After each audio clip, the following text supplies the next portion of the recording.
So we've now moved on to another question here, which is a yes-no, so it's a different type of question again. We've actually incorporated a bit of video here as well. So if I click on that, we're now going to watch this little bit of video, and the question is about that.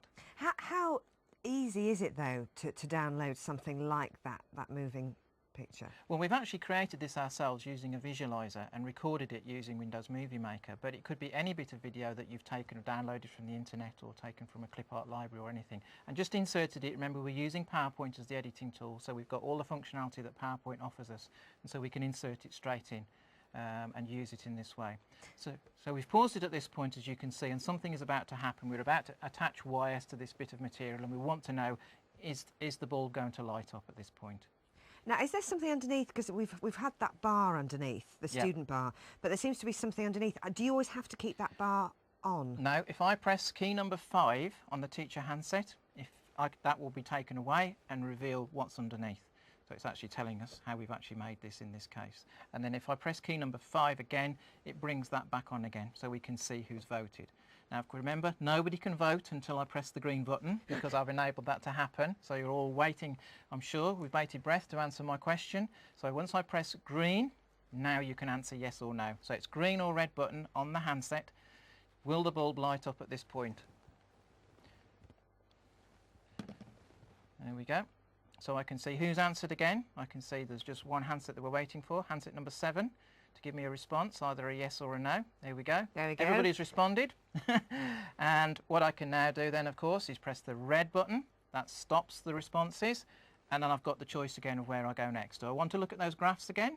Do I want to play the game? Do I want to reveal the answer? I choose. Or do I just want to go straight to the next question? Yes, because you could, like you say, just keep, you pick and choose it as you're going and as you're getting the responses, rather than it has a predetermined order. I'm always in control as a teacher, because I decide what I need to see, or whether the pace of the lesson needs to be moved on, whether you're getting a bit, you know, fed up with that. So let's just move it on a little bit. So let's move straight on to another question at this point. So you can see on this slide, again, we've used many of the facilities that we've got within PowerPoint. So we've got little animation sequences going on that we've built in PowerPoint. Again, we've got something hidden underneath there. It's to do with shape and space and areas and perimeters.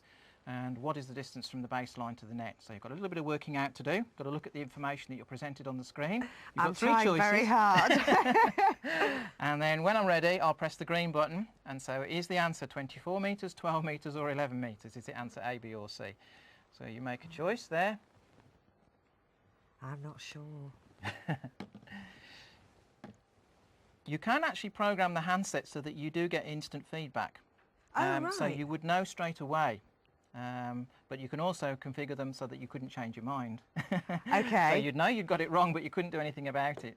Or you know you got it wrong, and you could change your mind and do something about it. We can do that on that introductory screen that we started with earlier. Everybody's answered. So again, press the red button. Again, let's have a look at the graph. So we've got 3 people who said answer C, 5 people that said answer B. We could see who they were if we wish to. Shall we see? I'm Shall we see desperate who to find they out, see if I got it right. Let's bring that back up then. Move forward and see who we've got there. So we've got handsets 1 and 2, and 5 and 6 and 8 said B. And if we come out of there and reveal the answer, the correct answer was actually B. And moving on to the next question. And moving on to the next question. So, moving on again. What number is exactly halfway between 1.1 and 1.2? Again, purely audio for this one. Yes, so again, we're using one of the features that we can use in PowerPoint. So PowerPoint allows us to insert an audio file. So if I'm a language teacher and I want to ask you a question in French or Spanish or German, then I can create all my questions, record them as sound files, and then insert them into my PowerPoint slide. So it's more of an oral test rather than a visual reading test. So you've just been read a question there. Again, you've got to respond. It's a numeric response I'm looking for this time. There's no multiple choice. There's no guessing.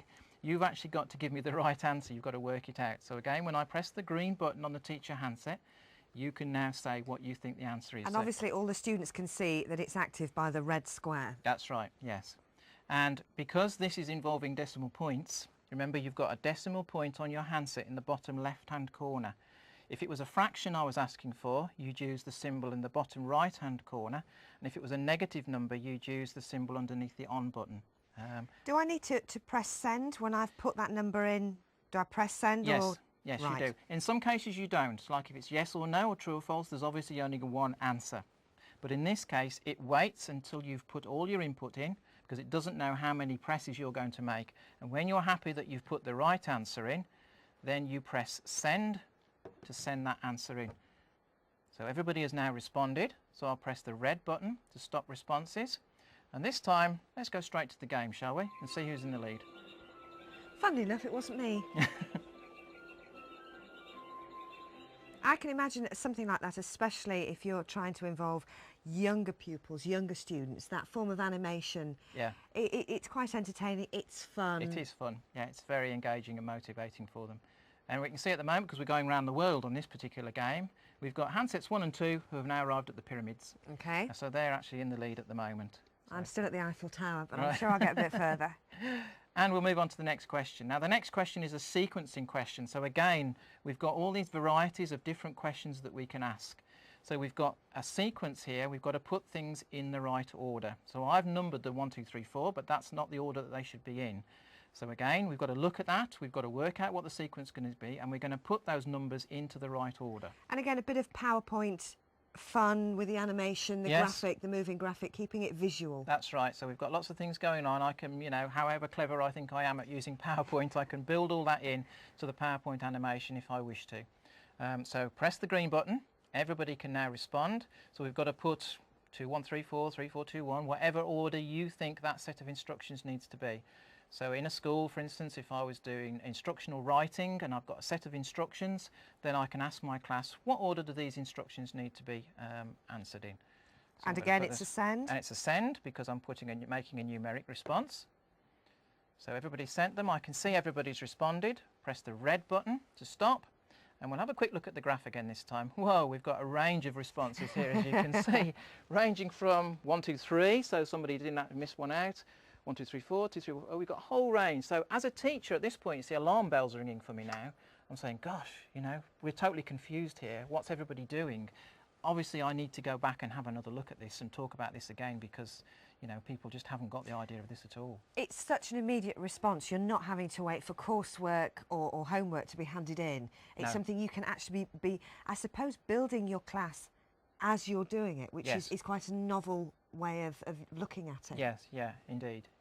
Everybody's involved as you're going along, and it's feeding me as a teacher lots of important information which I'm going to use now, either in today's lesson as to where I go next, or in tomorrow's lesson, you know, having reviewed what we've done today. Do I need to go back over things that we've done today, or can I move on? That's the sort of information it's giving me. I'll take that off. Shall we see who's in the game? Yeah, let's play.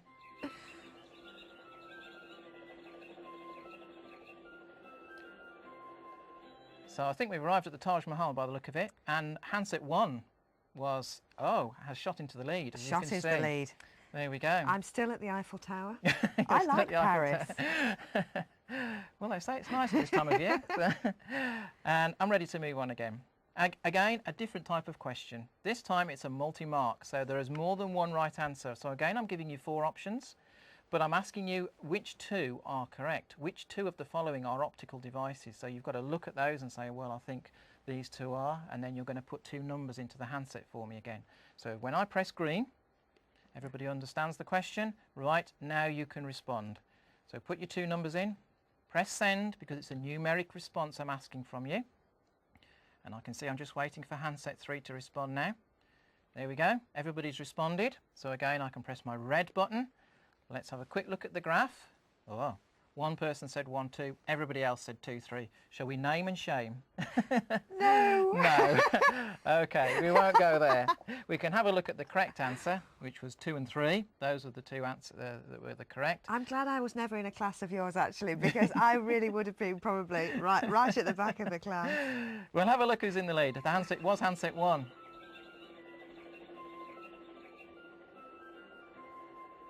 I think we've arrived at China. There we are. And it's handset 1 again, who's still in the lead. Right. Okay.